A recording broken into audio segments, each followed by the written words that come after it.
Real stories of the Highway Patrol. Information was given to us before it entered our area that there were two small children in the vehicle besides the driver. The Highway Patrol is called upon to rescue two children after a dramatic freeway pursuit. We've got 4 arrested, got a crowd gathering. Send me a couple cars, please. I've got SO also en route. A drug and weapons bust gets hot when a suspect resists arrest. A CHP officer finds himself in a life-or-death struggle after stopping a reckless driver. What I was doing, I was checking the two subjects through the master name file. They have no ID on them. I just got the names and dates of birth. Arkansas State Police stop a wanted man of many aliases. What you're about to see is real. Stories from the files of the California Highway Patrol and other state police agencies across America. Stories from and about patrol officers out on the highway and roads where nothing is ever just routine. Are you on traffic? David 1, we made the stop. We're northbound at the Crown Valley off-ramp. We've got all lanes of freeway stopped. We're attempting to make the felony stop now. David 1 attempting to make felony stop northbound 5 at Crown Valley off-ramp. The pursuit initiated in San Diego. The driver of the truck was involved in a hit-and-run traffic collision on Interstate 8. They eventually came into Orange County. At that point, the Capistrano CHP office and my officers became involved in the pursuit. Information was given to us before it entered our area that there were two small children in the vehicle besides the driver, and it was obviously doing something to the children, though I really couldn't tell what. Sergeant Jenkins and Officer Smith ordered the suspect out of the vehicle for approximately 10 minutes. We were also advised during as we were going up the freeway that he had possibly had a gun with him. So to check to see if he had a gun, I went up the embankment. I walked up the embankment, and so I was above his truck, but I could see down inside. That's when I first noticed the little girl sitting in the middle, the little boy on the right side. I didn't see a gun, but I did see the two kids inside the vehicle, and the vehicle did have a lot of different things inside. It was apparent to me that the situation had reached basically a standoff and was not going to move forward. After consulting with Captain Driver, we decided that we would make an attempt to rescue the children. I came up on the left-hand side, the driver's side of the truck, with Officer Dumas. And Officer Dumas tried to open the door, and the door was locked. And at that time, we elected to break out the window so we could get the door open, or at least get inside the vehicle to distract the driver so we could get the kids out. That was our main concern. Sergeant Jenkins attempted to reach inside and grab the little boy, but he was actually tied with the seat belt. He was in an infant seat, and he actually had his feet tied to the seat belt, so we couldn't get him out. The father leaped over at us, yelling at us about the Hell's Angels and satanics and things of this nature, and we tried to grab him. Children were screaming. It was a very chaotic situation. With the officers pulling from the outside, I was able to push him from the inside to get him out of the vehicle.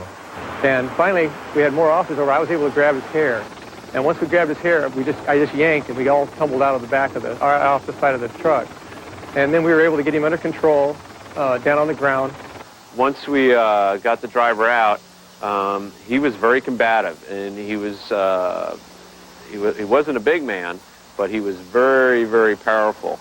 Well, Officer Moorhead, who assisted, is a big man, and we were talking, well, who's going to get the kids? I said, well, Greg, they probably need you on the ground, holding this guy down, because you're a lot bigger than I am, and they could really use your help down there. And he said, hey, great, no problem. And that's when he went down and assisted taking the driver into custody, and myself and Sergeant Jenkins removed the two children. Immediately afterwards, we tried to get the children as far away as possible at the time, away from what turned out to be their father. They were very upset, crying. I did my best to try to console them and let them know that we're not the enemy, but we're there to help. We just wanted to get those kids away from there. They've been through a lot, and we just wanted to get them away from the scene and over by our patrol car somewhere, and that's what we did. It took 5 of us to be able to get him down and hold his feet down and actually handcuff him. He was then taken to the patrol car, placed in the back of the patrol car, and transported to Orange County Jail. I was trying to go up to God's land and with my 2 babies. He was charged with child endangerment, evading arrest, assault and battery on a police officer, and possibly being under the influence. The grandparents came down and took custody of the children here at the CHP office in San Juan Capistrano. It's tough when you're a family man yourself to see what happens to people. I mean, these kids are nothing but innocent victims. You just remember, your own kids, and the first thing in your mind and utmost is the kids' safety. And you'll do anything to protect those kids. Illegal drugs have impacted every segment of our society, directly or indirectly. When drivers use illegal drugs, the impact can be devastating and is of concern. California Highway Patrol moved in on some crack dealers. A lot of people just milling around the area. We're going to go see what we have here.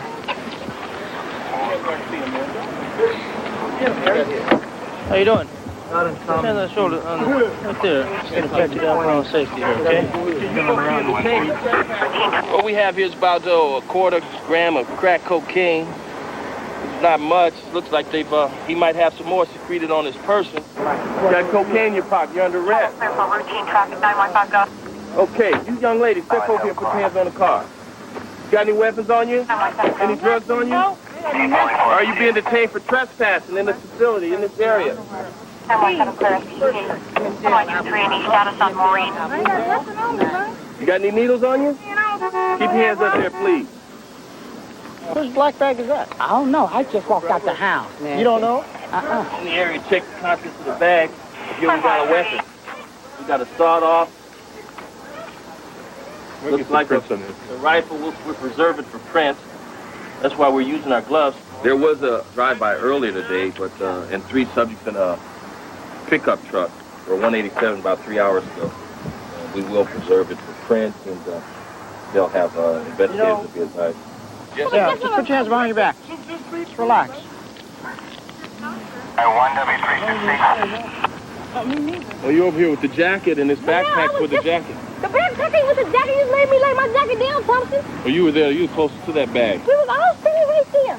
You were standing right there. That's I correct. say we were all standing right there. I just walked up. You're under arrest. Yeah, well, I know. I just want to make sure you don't fall. Just be cool, all right? Get my coat, take my coat to the house. No, the coat's going to stay right there for right now, okay? Just have a seat here for a little bit till we sort everything out. There you go. Get G-Money on camera, man. G-Money, man. I think this belongs to the lady. What are you feeling in here? We've got some pipes or something. It might be a prescription asthma. Here, what's this paper right there? What's this inside? It's like a rock. Yeah, that's rock. Yeah, that's rock. We got some more. Got a little more dope hidden in the asthma container. Good size. That's a good size rock right there. Suggested this bag belongs to a woman. And we do have a woman detained. I recall seeing this woman in the area 2 days ago in this jacket. So she's going to go for possession of narcotics as well as the contents of the bag. Okay. We got a name dated February 9th. William C. William. William is, He's a gentleman. is G-Man or G-Dollar. Isn't that the street name he says he is? That's the guy in the car? That's the guy in the car. Okay, that belongs. So we got 2 people here. And both of them are in possession of this bag.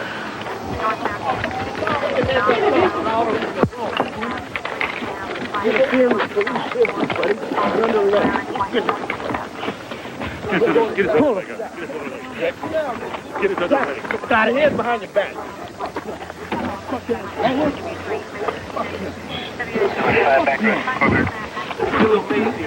Got it. Go for it. Are you resisting arrest? Unless you submit, you're going to be made. Ron, you're under arrest. Interfering with police business. Get on about your business. We've got 4 arrested, got a crowd gathering. Send me a couple cars, please. I've got SO also en route. Don't make no threats, man. You're already under arrest for resisting and interfering with police business. Don't make no threats. You should have stayed out of it. So you calm down now? Or I got to keep you tied up? You were tripping, man. You want to fight and everything. You don't want to fight you, man. You got to stay out of police business. Okay, whatever. 2 they're involved with the weapon in the bag. I'm going to take them both. And the one for the drugs. The other gentleman was interfering in police officers in the performance of their duties. He's going to go for 148. And so we've got 4 in custody, which typifies the amount of problems in the area. There's drugs, there's guns, and there's violence. So anytime you need our help, we're here for you, we buddy. appreciate it. Take care. Thanks a lot, guys. All right. We got him. Next, a life and death struggle when a CHP... No driver wants to be arrested and put in jail. But it is one of the consequences from operating a motor vehicle in a dangerous and unsafe manner. When CHP officer Gary Harrell of Fresno, California, observed such a violation on July 29, 1988, he knew he had to act quickly. He took immediate action to bring a dangerous situation to a halt, even though the driver had other ideas. At 2:00 p.m., Patrol Officer Gary Harrell, at the end of his shift, receives a report from the Fresno Communications Center that a reckless and possible DUI driver is speeding southbound on Highway 99. The driver, a male Hispanic, is traveling alone.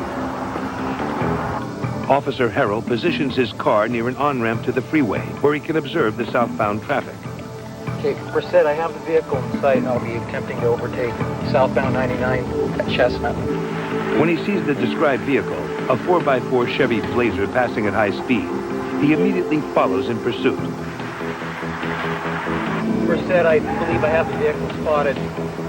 The Blazer, weaving in traffic, changes lanes abruptly and nearly hits the road shoulder several times. The erratic driver now catches the attention of a mother and her daughter. Look at this guy! Oh my gosh! He's getting dressed like an idiot. He must be The 2 women are determined to keep the car in sight until they can alert a highway patrol unit. Let's follow this guy for a while. The suspect continues speeding southbound on Highway 99.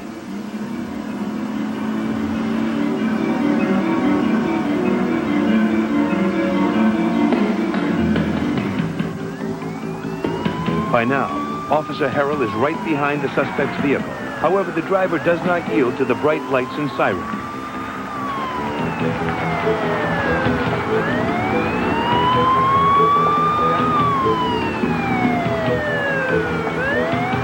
The suspect continues to speed across several lanes of traffic, endangering himself and the drivers around him. Both Officer Harrell and the women are concerned about everyone's safety.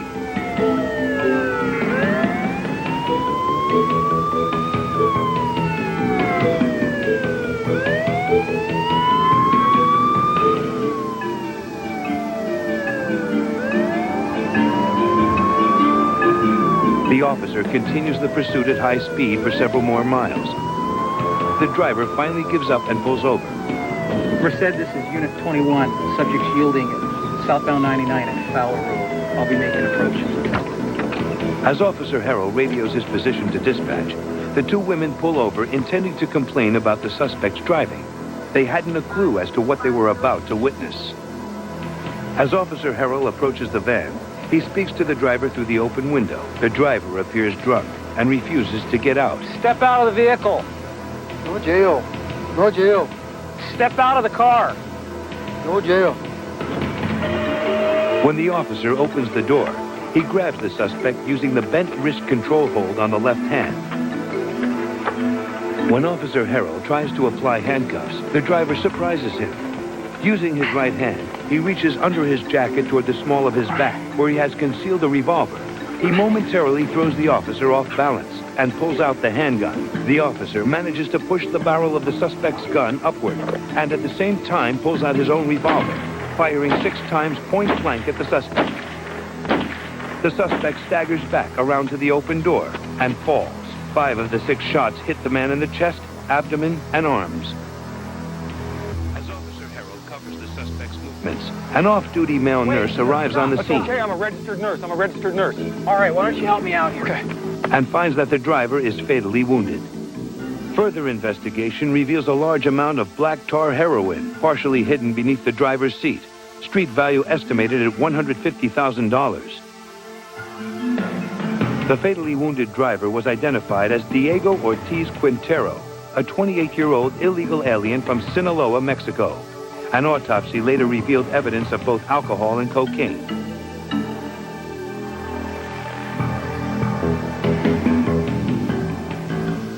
Next, Arkansas State Police meet a man whose names are as numbered as his crimes.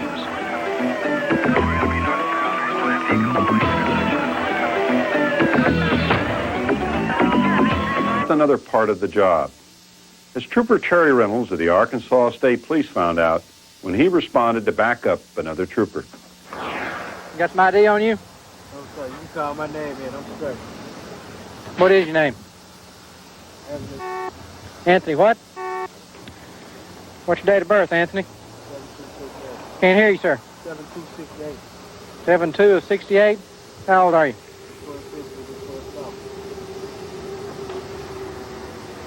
Guess again. If you're born in 68, you're 24 years old. Whose TV is all this stuff in here? That's yours? You got ID with you?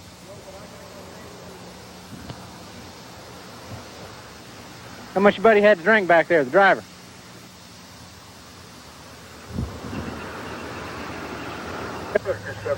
What I was doing, I was checking the two subjects through the master name file. They have no ID on them. I've just got the names and dates of birth.